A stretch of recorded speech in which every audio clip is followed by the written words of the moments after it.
Saúde a igreja com a graça e a paz de nosso Senhor e Salvador Jesus Cristo. Amém? Amém. Glória a Deus. Queridos, vamos abrir nossa Bíblia hoje no Evangelho de Lucas. Evangelho de Lucas, capítulo 7.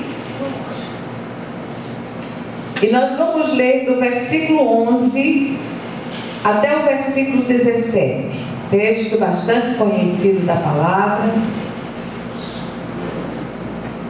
O Senhor há de falar de um modo especial ao nosso coração hoje, em nome de Jesus. Lucas, capítulo 7, do versículo 11 até o versículo 17. Todos acharam? Amém. Amém. Diz assim a palavra do Senhor. Em dia subsequente, dirigia-se Jesus a uma cidade chamada Naim, e iam com ele os seus discípulos e numerosa multidão. Como se aproximasse da porta da cidade, eis que saiu o enterro do filho único de uma viúva, e grande multidão da cidade ia com ela. Vendo-a, o Senhor se compadeceu dela e lhe disse: não chores. Chegando-se, tocou o esquife, parando os que o conduziam, disse: jovem, eu te mando, levanta-te. Sentou-se o que estivera morto e passou a falar. E Jesus o restituiu à sua mãe.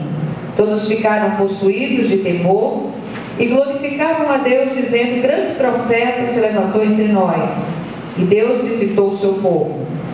Esta notícia a respeito dele divulgou-se por toda a Judeia e por toda a circunvizinhança. Amém? Glória a Deus. Vamos orar mais uma vez. Senhor nosso Deus, nosso Pai, nós queremos ouvir a sua voz nessa tarde. Rogamos que o Senhor venha falar ao nosso coração, ministrar ao nosso espírito, despertar a igreja, como nós acabamos de cantar. A igreja alerta, a igreja precisa ser alertada, a igreja precisa ser sacudida com o desejo de fazer a obra de Deus, de anunciar esse Cristo vivo aonde quer que possamos ir. Que o Senhor possa falar de modo especial hoje ao nosso coração, em nome de Jesus. Amém? Queridos, nós, no culto de ontem à noite, eu sempre procuro fazer um link com aquilo que foi trazido na quarta-feira, porque há uma unidade do Espírito quando o Senhor ministra a igreja. Então, ontem nós falamos a respeito da verdadeira sabedoria, da sabedoria que desce do alto, que desce do Pai das luzes. E nós trouxemos à igreja ontem um texto de 1 Coríntios, quando o apóstolo Paulo ele começa a arrazoar com os seus leitores a respeito da sabedoria de Deus no mistério da salvação. E muitas vezes nós temos a tendência de achar que as nossas oratórias, as formas como nós colocamos a palavra para a pessoa, a sabedoria que nós temos, humanamente falando, isso repercute de uma maneira especial nos corações com relação a levar a palavra para aqueles que escutam. E nós descobrimos que nada disso vale absolutamente nada quando Deus quer operar.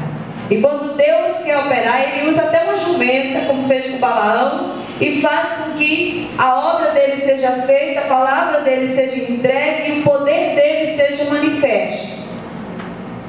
Quando nós chegamos aqui hoje, eu ouvi o pastor cantar, escolheu o último hino: igreja alerta, a igreja precisa acordar, Jesus está às portas, e nós precisamos compreender que precisamos fazer a obra de Deus enquanto é dia. Há mortos que estão lá fora, precisando ser ressuscitados, e nós o que temos feito com relação a isso? Eu queria hoje ministrar à igreja compaixão e responsabilidade com todos os desesperados, perdidos e aflitos ao nosso redor.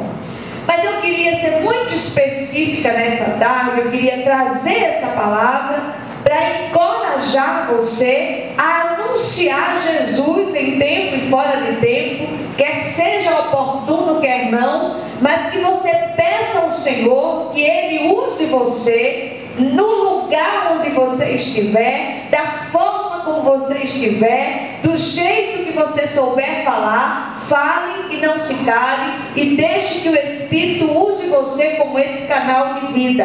Amém?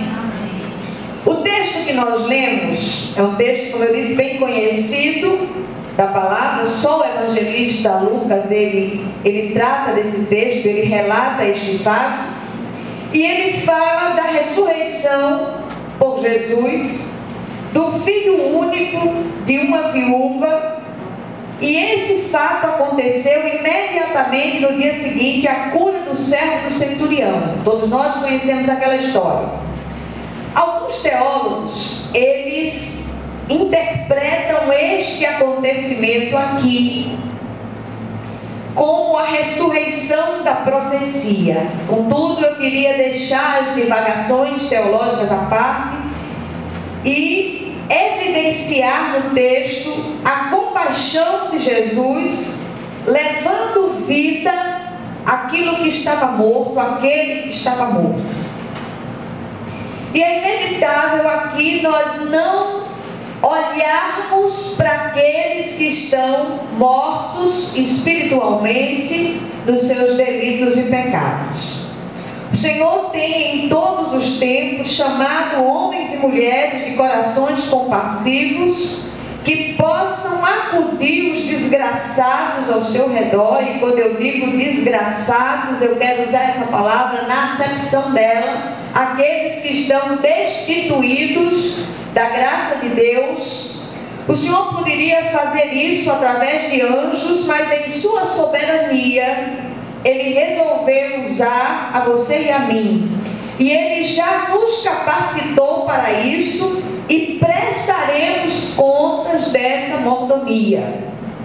Às vezes eu fico pensando, meu Deus, a vida é tão fugaz, as coisas passam numa velocidade tão grande, que muitas vezes você diz, meu Deus, ontem eu tinha 15 anos, hoje eu tenho quase 60.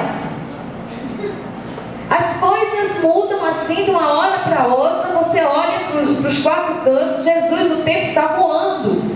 E o que eu tenho feito com esse tempo, sobretudo o que eu tenho feito com o tempo, a partir do momento em que eu fui ressuscitada por Deus, eu estava morta nos meus delitos e pecados, e fui tocada, meu esquife foi tocado, meu coração foi tocado, eu me levantei daquele estado de morte espiritual.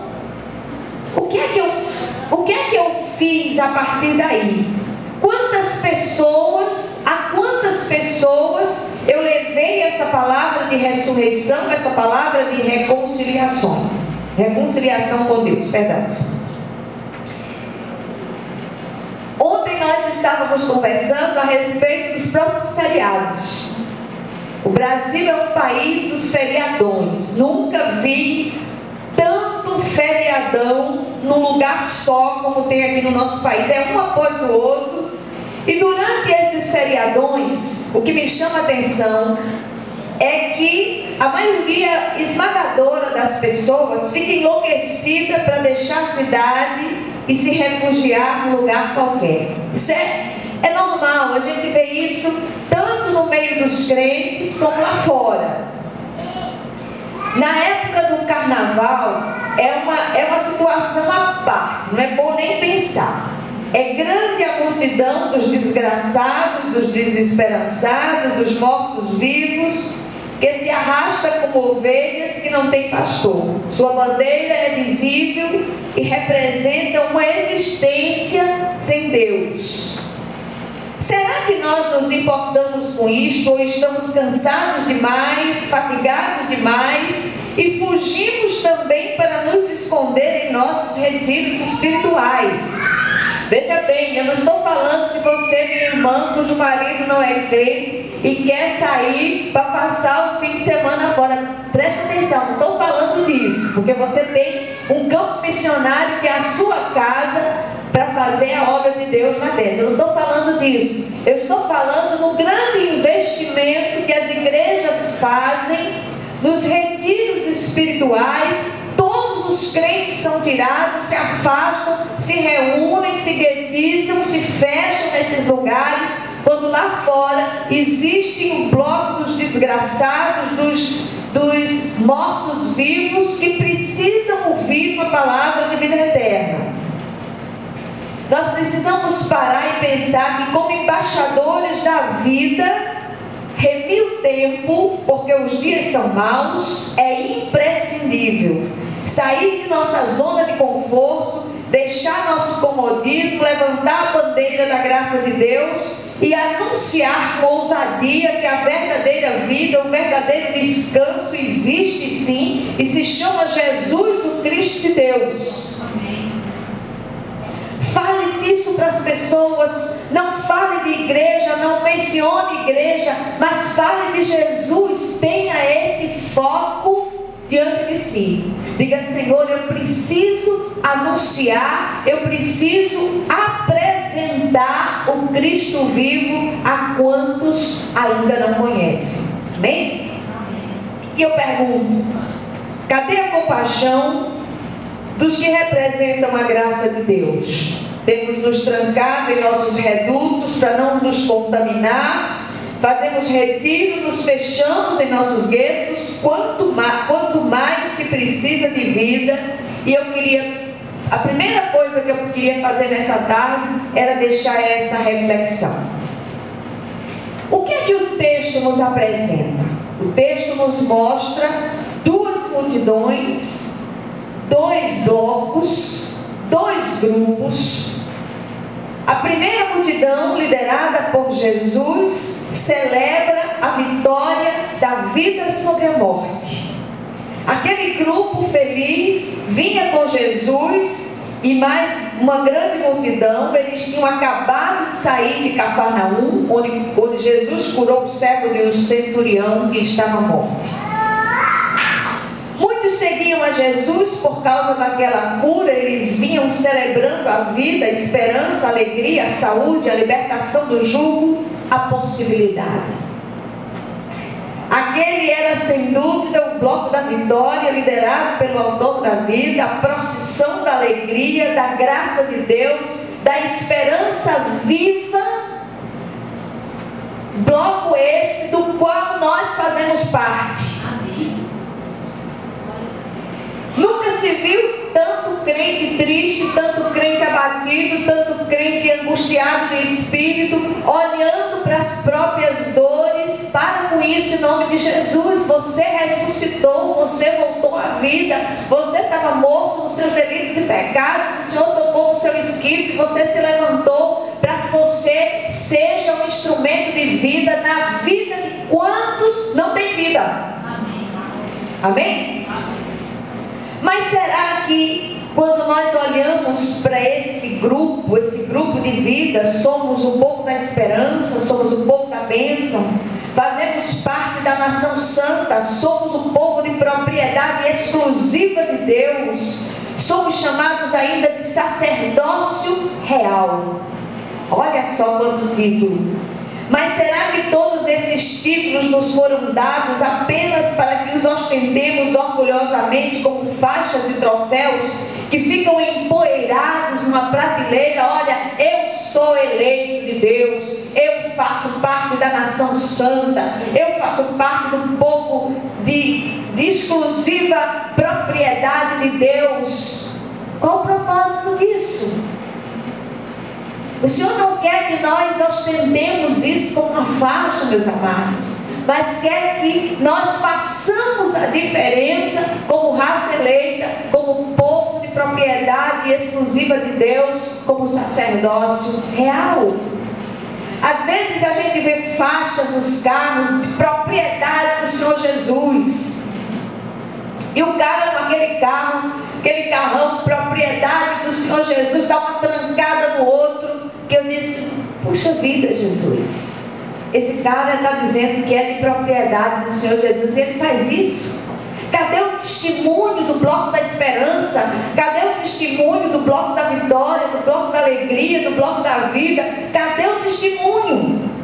Queridos, será que é da vontade de Deus que nos tranquemos em nossos redutos e olhemos apenas com desdém para os desgraçados que agonizam à beira do caminho, à semelhança daquele sacerdote da parábola do bom samaritano, que juntamente com o levita viram aquele homem que caiu nas mãos de salteadores e passaram ao largo? Será que nós também não estamos fazendo a mesma coisa, tão preocupados que nós estamos com as nossas próprias querelas, com as nossas próprias inquietações, com os nossos próprios problemas? Será que esses problemas todos, essas dores todas, essas angústias todas que nós temos experimentado nos últimos tempos, não é um peso que tem sido lançado sobre nós por Faraó, porque nós temos nos encolhido e não temos feito a obra de Deus?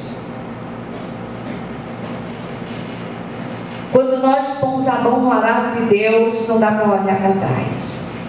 Nós não vamos agradar a todo mundo, mas também não se preocupe com isso. O único que nós precisamos agradar sempre é o Senhor Jesus Cristo. Com Ele no barco, tudo vai muito bem. Aí eu pergunto também, ou será que o Senhor está requerendo de nós a mesma íntima compaixão com a qual Ele mesmo acudiu àquela pobre viúva que acabara de perder seu filho único? Uma coisa me impressiona demais nesse texto é o fato de Jesus não ter sido procurado pela viúva.